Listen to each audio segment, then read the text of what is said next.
பிரபஞ்சத்தின் இயக்கத்தையே குறிக்கிறது. நடராஜரின் உருவம் தத்துவ ரகசியங்களை எடுத்துக்காட்டுகிறது.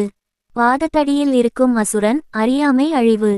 கையில் தீமை அழிக்கும் சக்தி. உயர்ந்த கை எல்லோருக்கும் காப்பாளர். டம்ரு உயிரின் தோற்றம். பின்னால் வளையம் பிரபஞ்சம். 3. சிதம்பர ரகசியம் அரூப சிவதத்துவம். சந்நிதியின் உள்ளே ஒரு திரை உள்ளது. அந்த திரை திறக்கப்படும்போது சில நேரங்களில் சிலை இல்லாமல் வெறும் வெளி மட்டும் காணப்படும். இது சிதம்பர ரகசியம் என்று அழைக்கப்படுகிறது.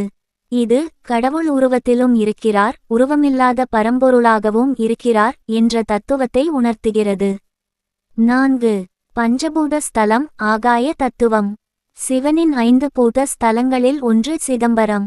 இது ஆகாய தத்துவத்தை குறிக்கிறது. அதாவது காஞ்சி பூமி, திருவானைக்காவல் நீர், காளஹஸ்தி காற்று, திருவண்ணாமலை அக்னி, சிதம்பரம் ஆகாயம். இதனால் இத்தலம் உயிர் பரம்பொருள் இணைவு தத்துவத்தை பிரதிபலிக்கிறது. ஆன்மீக நூல்கள் மற்றும் பாரம்பரிய நம்பிக்கைகளின்படி 1. மோக்ஷ பலன். பல நூற்றாண்டுகளாக பக்தர்களுக்கு முக்தி கிடைத்த தலம் என்று கருதப்படுகிறது. 2. ஞானம் மற்றும் மன அமைதி. சிக்கூட்டல் அம்பலம் என்ற பெயரே ஞானம் பெறும் இடம் என்பதை குறிக்கிறது. 3. பாவ நிவர்த்தி. சிவகங்கை தீர்த்தத்தில் நீராடினால் நோய்கள் நீங்கும் என்று வரலாற்று செய்தி கூறுகிறது. 4. கர்ம விமோசனம். நடராஜரின் ஆனந்த தாண்டவம் பிரபஞ்சத்தின் 5 தெய்வீக செயல்களை குறிக்கும். படைப்பு, காப்பு, அழிவு, மறைவு, அருள்.